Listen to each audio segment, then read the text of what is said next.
আজি আমাৰ জাতিটোৱে এক সংকটৰ মাজেৰে পাৰ কৰিছে। অসমীয়া লোকৰ কৰ্মৰ প্ৰতি অনীহা বুলি এক অপবাদ আমাৰ মূৰৰ ওপৰত জাপি দি একাংশ লোকে আমাৰ পৰা অৰ্থনৈতিক শক্তিসমূহ কাঢ়ি লৈ যাবলৈ প্ৰয়াস আৰু প্ৰচেষ্টা কৰিছে। 30 লাখ বিঘা ভূমি আজি তেখেতসকলে বিভিন্ন কূটবুদ্ধিৰে দখল কৰি নিজৰ অধীনত আনিছে। আজি অসমৰ 12খন জিলাত অসমীয়া লোক সংখ্যালঘুত পৰিণত হৈছে। মহাপুৰুষ শ্ৰীমন্ত শংকৰদেৱৰ জন্মভূমি নগাঁও জিলাতেই আজি অসমীয়া লোক এক সংখ্যালঘিষ্ঠ ৰূপত প্ৰকাশ পাইছে। তেওঁলোকে কৈছে আমি নতুন বৰ অসম গঠন কৰিম।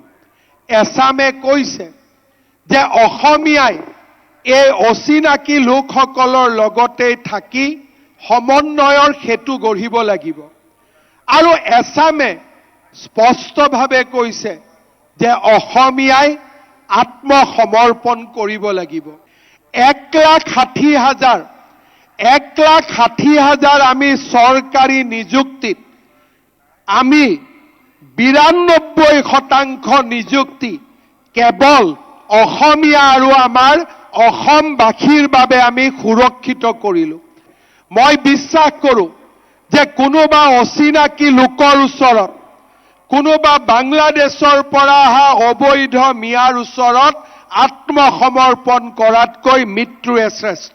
দ্বিতীয়তে মই বিশেষভাৱে সংঘক অনুৰোধ কৰিম যে আমাৰ সংঘৰ কাৰ্যপ্ৰণালীৰ লগত অসমৰ জনজাতীয় লোকসকলক সমাহিত কৰি ল'ব লাগে।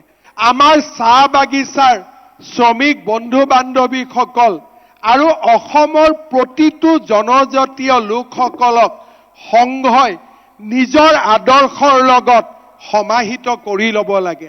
যদি আমি এটা বিশাল অসমীয়া জাতি নিৰ্মাণ কৰিব নোৱাৰো আৰু 20 বছৰ পিছত কোনো অসমীয়াই এই অসম ভূমিত জীয়াই থাকিব নোৱাৰিব।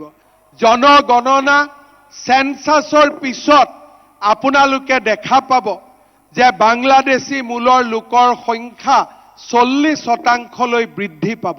মই ৰাজ্য চৰকাৰৰ পৰা এটা নিৰ্দিষ্ট আঁচনি হাতত ল'ম যাতে 2,500 শাখাক প্ৰতিটো শাখাকে 5 লাখকৈ 12 কোটি টকা আমি শ্ৰীমন্ত শংকৰদেৱ সংঘক অহা 3টা বছৰৰ লক্ষ্য সন্মুখত ৰাখি আমি দিব পাৰোঁ।